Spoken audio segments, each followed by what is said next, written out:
Good morning, good evening, good night. Where the fuck you guys are at? How you guys doing today? Hope you guys are doing well. I just wanted to talk about my testimony. You feel me? I've been posting videos, but I haven't really said my testimony. To tell you guys really how I got to God and how I started seeing through the illusions of the bullshit of the world. I was from the world, right? This is where my story really, my death and my rebirth really start off. I was from the world, right? I had it all. The time I was age 23, 24, 25, living super prosperous. I was a trapper, famous trapper in Miami. A lot of people knew me. I made a lot of money. Sold to a lot of people, a lot of politicians. Just in case, you feel me? Just in case they tell you some bullshit. A lot of politicians, a lot of rappers, a lot of Spanish artists as well. And yeah, my whole city knew me. My whole city loved me. I had connects everywhere to everything. But, shit started happening that the money itself started to consume me. I had a beautiful house, beautiful car. I had a lot of things, a lot of material things in life, but I was still unhappy.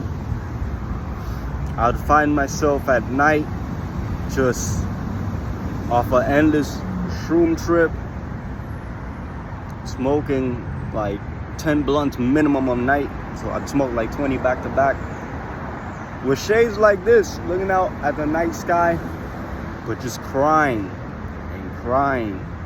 Because I came from the dirt, man. I came from the gutter, bro. I came from nothing, bro. Came from the darkness, man. And it just hurt me that I had everything. Everything that this world tells you to have to be happy. Yet I found myself empty. And I would cry at night. And I'll look up at the sky and I'll tell God, God, I don't understand. Now that I finally have it all, I have still nothing. So unsatisfied. Like, what is this? And I turned to that life because I lost my family in my old life, working a construction job, doing good. I had a crib, same thing. But then it was like overnight, from one day to another. It was like if all bills hit me at the same time. I was paying the house by myself, the insurance by myself. I was paying everything by myself, food by myself. And my baby mother was at home just taking care of our daughter, and then just hit me out of all sides. So I lost everything. I was forced to live with like their family up there in Tampa, but shit wasn't going right for me. Her mom started getting on my back once my car broke down up there. So, and then mind you, I was like 30 minutes from the town. So I was like, bro, I'm gonna end up in some trouble here. And I love my daughter and I love my baby moms. I loved her. But I had to leave because I was like, I can't make a life up here. I can't do nothing up here. And then I promised her, I was like, hey, look, go down there with nothing. I'm gonna build it all back up. And when I build it all back up, you come back down with me, right? Well, when I finally had it all, I was a trap star. I was going crazy, living a beautiful life. I couldn't even have my family back. You get me? Sad, man. I finally got it all, and it was like I did it, but I fell short because I couldn't even get my family back. So then that anger consumed me, along with the money, consumed me. Imagine having the money to get whatever you want, and you can't get whatever you want. It frustrates you. So then money started consuming me. I started having threesomes every 3 days, man. I was going wild, bro. Smoking endlessly.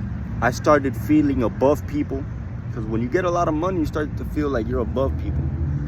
You know, I started feeling like I was above people, like that if I wanted to, I'd buy whoever I wanted to. Didn't matter the price. Like, let's say I was trying to get with a girl that want to get with me, I'll buy her. And trust me, 9 times out of 10, it worked. So that says a lot about females.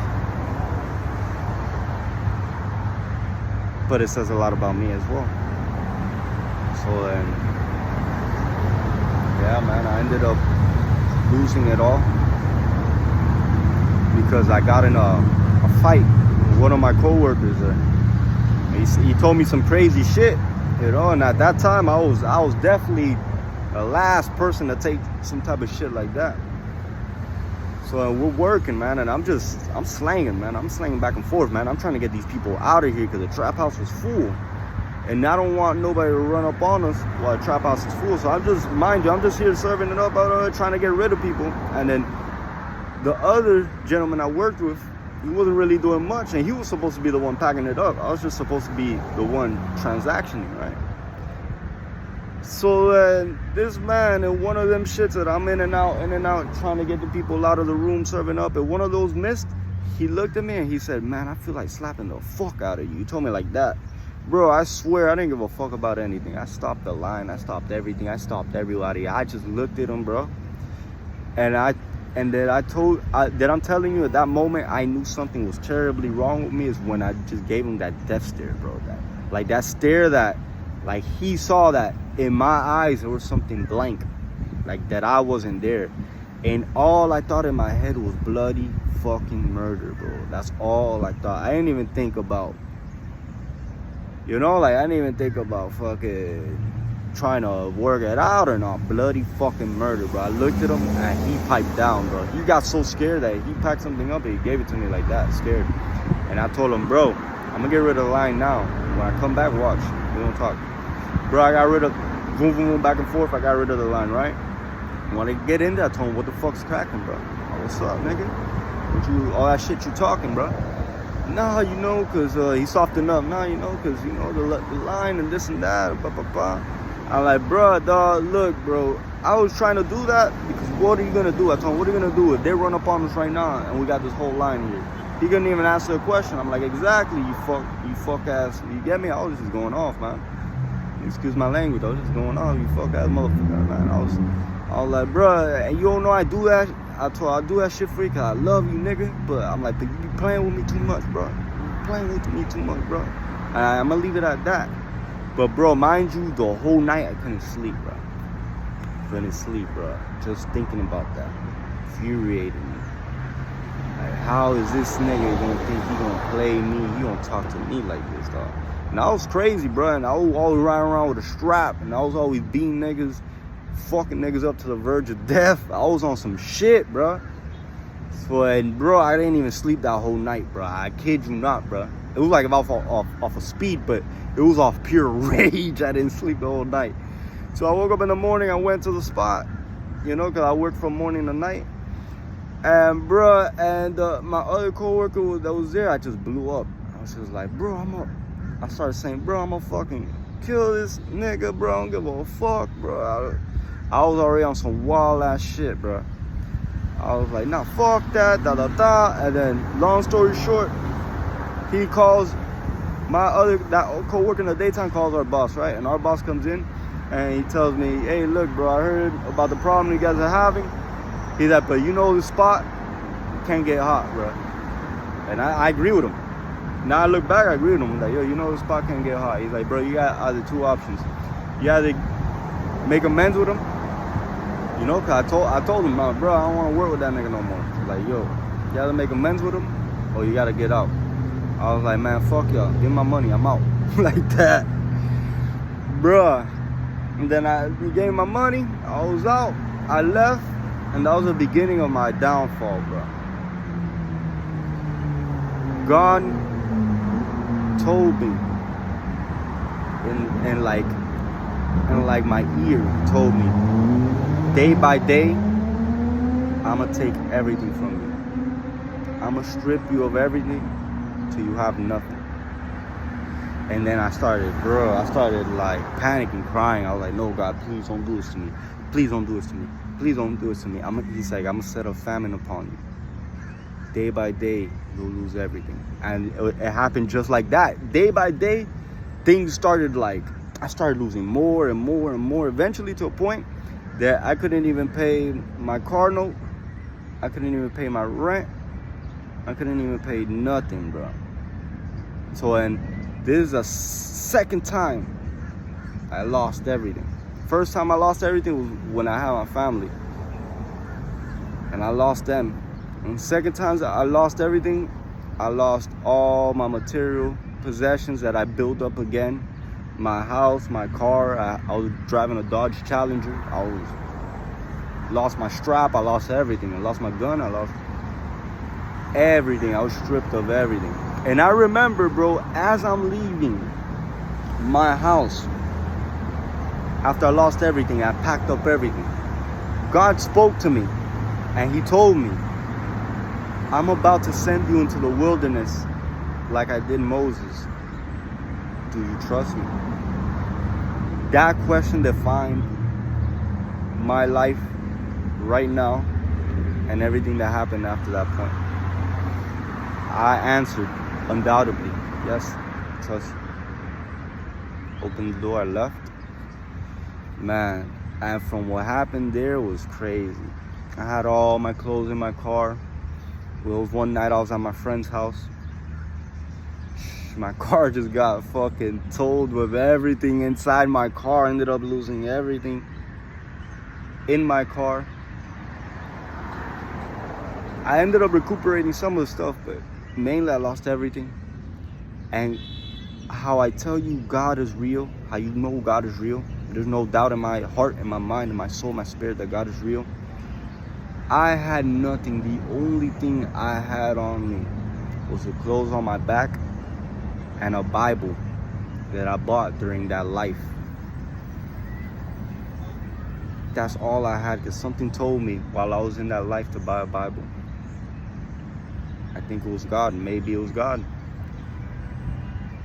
And that's all I had on me. Nothing but my clothes and a Bible. And I heard God clearly say, I set you on the fork of the road right now. You're on the fork of the road. You got two options here. Look how I'm always presenting two options. He told me, you either read my word and get in tune with me and do my work,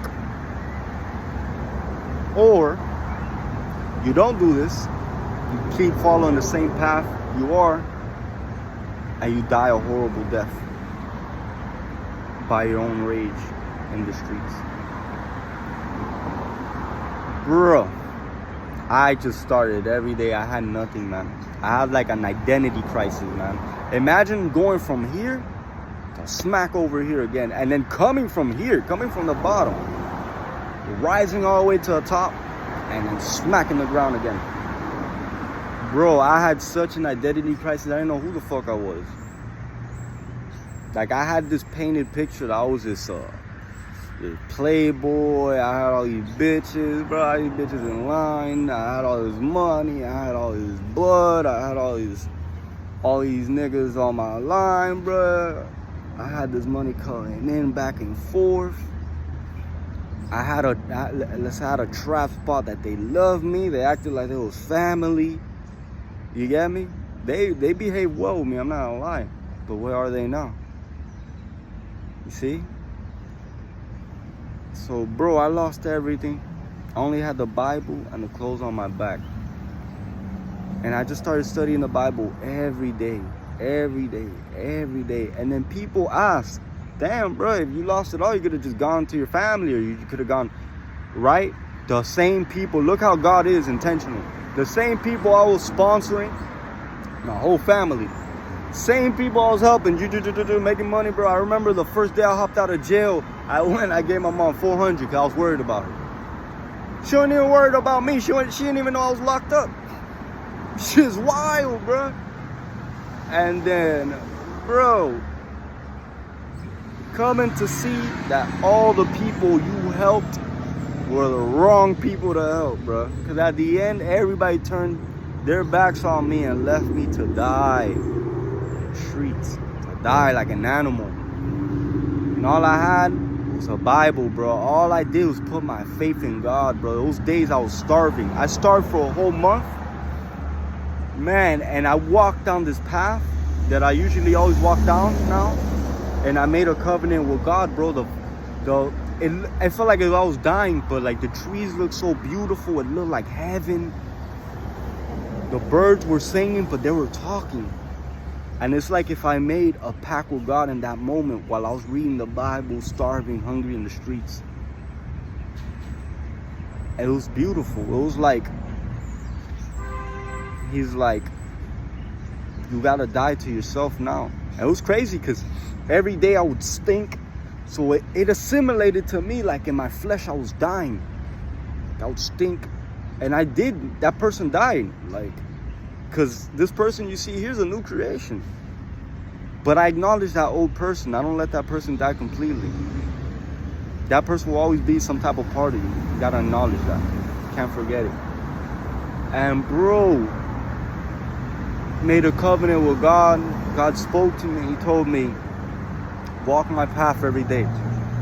He says, do not look to the left. Do not look to the right.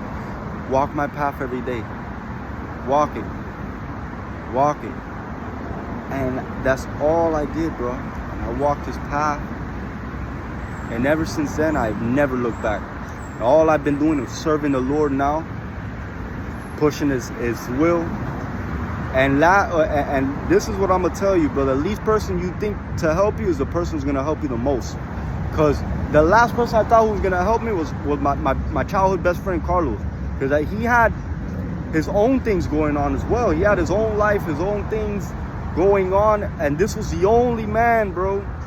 The only man to tell me, yo, come over here. Regardless of whatever, bro. He was the only person to tell me, hey, come here. And even my dad, because my dad, a couple months, he found me. He told me, hey, come over here. You know how it is. But then I went over there, and he was treating me bad and doing some fuck shit. So I had to leave and go back to my friend. But my friend, bro, he never left me, bro. That man is a real one, bro. And he deserves my respect, my honor, my graces. That man has behaved well with me. I thank God for God putting him in my path, man. And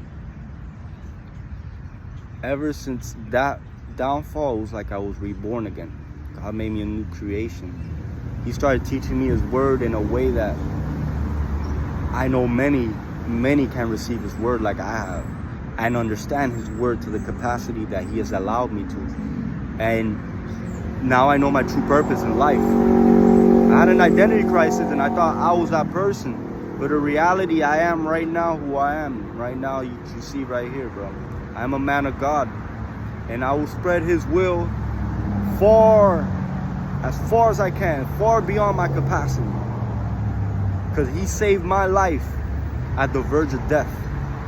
He saved me. Saved me from myself.